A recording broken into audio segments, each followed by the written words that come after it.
بسم اللہ الرحمن الرحیم۔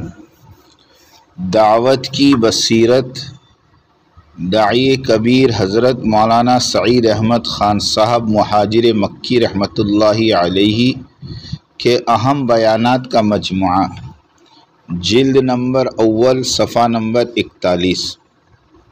بڑے حضرت فرماتے تھے کہ زکوٰۃ دینے والوں اور لینے والوں میں دو مرض پیدا ہو رہے ہیں۔ نمبر ایک، مالداروں میں تکبر پیدا ہو رہا ہے کہ فقیر اس کے دروازے پر آئے، وہ خود فقیر کے یہاں نہ جائے۔ بڑے حضرت فرماتے تھے کہ زکوٰۃ کا محل فقیر ہے، جیسے نماز کا محل مسجد ہے۔ کبھی کوئی یہ نہیں کہتا کہ مسجد میرے دروازے پر آ جائے تو نماز پڑھوں گا۔ جس طرح نماز کے لیے مسجد تلاش کرتا ہے، اسی طرح زکوٰۃ دینے کے لیے محتاج اور مصرف فقیر تلاش کرے۔ تکبر کے ساتھ زکوٰۃ قبول نہ ہوگی۔ دوسرا مرض مالداروں میں یہ ہے کہ فقیر کو حقیر اور ذلیل سمجھ رہے ہیں، فقیر کا اکرام نہیں کر رہے ہیں۔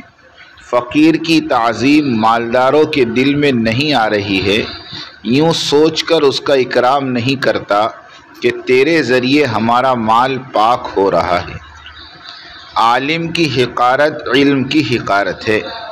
اگر مدرسے والا عالم چندہ کر رہا ہے، کسی کے دل میں اس کی حقارت ہے، تو عالم کی حقارت علم کی حقارت ہے، قرآن اور حدیث کی حقارت ہے۔ مدرسے والوں کی حقارت مالداروں کے دلوں میں پیدا ہو رہی ہے۔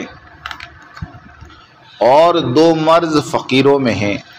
نمبر ایک، مال کے لیے ذلیل ہوتا ہے۔ نمبر دو، حرص بڑھ رہا ہے۔ زکوٰۃ کا مستحق نہیں ہے، پھر بھی لے رہا ہے۔ اسے مانگنا کب جائز تھا؟ جب فاقہ آ جائے۔ اگر ایک وقت کھانے کو نہیں اور فاقہ ہو جائے اور برداشت نہ ہو، تب مانگنا جائز ہے۔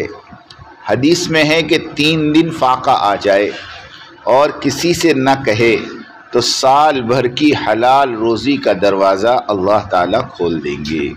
کتنی بڑی بات ہے، دیکھو حدیث میں ہے کہ 3 دن کا فاقہ آ جائے اور کسی سے نہ کہے تو سال بھر کی حلال روزی کا دروازہ اللہ تعالیٰ کھول دیں گے۔ بنی اسرائیل میں ایک بزرگ غار میں توکل سیکھنے بیٹھے۔ 3 دن تک کھانے کو نہیں ملا تو ایک بستی میں گئے، ایک آدمی سے سوال کیا۔ اس نے 3 روٹی دی۔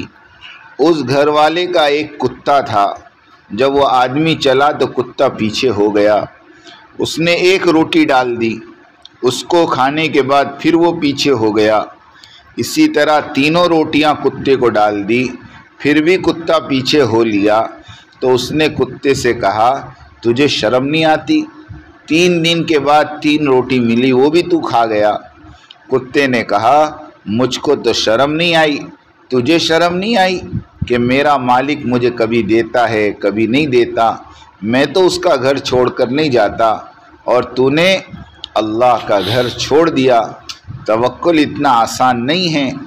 اللہ تعالیٰ اسباب میں 3 امتحان لیں گے، ورنہ بغیر اسباب کے حضرت مریم علیہ السلام کے پاس بے موسم پھل پہنچا دے، بغیر اسباب کے حضرت عیسیٰ علیہ السلام کے لیے آسمان سے دسترخوان اتار دی، اور بغیر اسباب کے اللہ فرشتوں کو پال رہے ہیں۔ جنت والوں کے بھوک اور پیاس کے اسباب ہٹا کر جہنم والوں پہ ڈال دی۔ دعوت میں سب سے پہلے ایمان سیکھنا ہے۔ 3 امتحان یہ ہیں۔ نمبر 1، اسباب کو توڑ کر چھوڑیں گے تب ایمان بنے گا۔ صحابہ کا ایمان بنایا آگ کے انگاروں پر، گرم پتھروں پر، پھر شعب بن ابی طالب میں 3 سال رکھ کر۔ وہاں نہ اسباب تھے۔ جب یقین بیٹھ گیا تب حکم آیا کہ گھر، مکان اور مال سب چھوڑ دو۔ دوسرے، سب چھوڑ کر ہجرت کرو۔ اگر یقین نہ بنا ہوتا تو ہجرت کیوں کراتے؟ تیسرے، پھر جان دینے کا امتحان آیا کہ جان دینے کے لیے غزوہ بدر، غزوہ احد، غزوہ خیبر میں لے گئے۔ تو ان کا یقین اسباب سے ہٹایا، اس لیے اللہ کے راستے میں نکالتے ہیں تاکہ یقین اسباب سے ہٹے۔ یہ 3 چلے یہ تو بچوں کا کھیل ہے، جیسے تاجر کا بچہ 10-12 سال کا سارا وقت کھیل کود میں لگاتا ہے۔ تاجر سمجھدار اس کو 5 روپے دیتا ہے، کہتا یہ لے اور 1 گھنٹہ دکان پہ بیٹھ، پھر 2 گھنٹے، پھر 3 گھنٹے، پھر 5 گھنٹے، اس طرح دھیرے دھیرے اس کو دکان پر بٹھاتا ہے، یہاں تک کہ وہ بچہ جب 20 سال کا ہوتا ہے تو اس پہ دکان کا نفع کھل جاتا ہے۔ پہلے وہ دکان میں بیٹھتا تھا، اب دکان اس کے دل میں بیٹھ گئی۔ باپ کہے کہ جاؤ کھیلو تو کہے گا وقت سے 1 گھنٹہ پہلے دکان کھولنے جاؤں گا، پہلے دکان کا نفع اور نقصان نظر نہیں آیا، دکان پر بیٹھنے پر نفع اور نقصان نظر آیا۔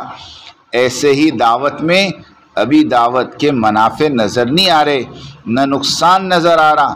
جب دعوت ہر حال میں ہر جگہ دے گا تب اللہ سمجھائیں گے حقا علینا نصر المؤمنین، اللہ پر یہ حق ہے کہ ایمان والوں کی مدد کرے، پوری دنیا قربان کر دے گا، تب دعوت دل میں بیٹھ جائے گی۔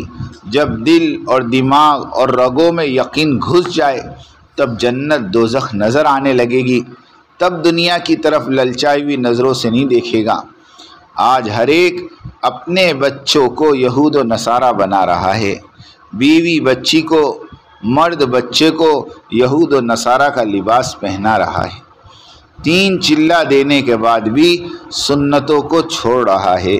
یا ایھا الناس اتقوا ربکم واخشوا یوما لا یجزی والد عن ولدہ ولا مولود هو جاز عن والدہ شیئا ان وعد اللہ حق فلا تغرنکم الحیاۃ الدنیا ولا یغرنکم باللہ الغرور۔ اے اللہ، اے لوگو، بے شک اللہ کا وعدہ حق اور سچا ہے، تم کو دنیا کی زندگی دھوکے میں نہ ڈال دے اور شیطان اللہ سے ہٹا کر دھوکے میں نہ ڈال دے۔ آج دنیا اللہ کو، فرشتوں کو، جنت اور دوزخ کو بھلا رہی ہے، امہات العقائد کمزور ہو رہے ہیں۔ ہم کہہ رہے ہیں آمنت باللہ، میں اللہ پر ایمان لایا، یہ بچوں کی طرح کہہ رہے، مگر دل پر اثر نہیں کہ کیا کہہ رہے۔ اللہ اکبر زبان سے کہہ رہے ہیں اور دل اللہ اکبر نہیں کہہ رہا۔ اللہ اکبر کہنے کے وقت پہلے یہ سوچ لو کہ کس کے سامنے کھڑا ہوں۔ اللہ اکبر کی تعظیم نماز کی نیت کے وقت دلوں میں نہیں ہے۔ عرب میں امام سووا صفوفکم، صف برابر کر لو، عجم میں یہ کہنا ختم ہو گیا۔ جب نماز کی نیت کرتے وقت شیطان وسوسہ ڈالے تو 3 بار بائیں طرف تھوک دو، پھر عظمت کے ساتھ اللہ اکبر کہو۔ رکوع سے کھڑے ہو تو یطمئن قائمہ، اطمینان سے کھڑے ہو جائیں، امام کے ذمے ہیں۔ رکوع سے اٹھ کر اتنی دیر کھڑا ہو کہ سب مقتدی اطمینان سے کھڑے ہو جائیں۔ حدیث میں ہے کہ امام ہلکی نماز پڑھائے، تو یہ قرات میں ہے، رکوع اور سجدے میں نہیں ہے۔ اس حدیث کے معنی لوگوں نے غلط سمجھ لیے۔ معنی یہ ہے کہ صرف قرات میں ہلکا کرے، رکوع اور سجدے میں تسبیح 3 بار 3 حالتوں میں پڑھنا ہے۔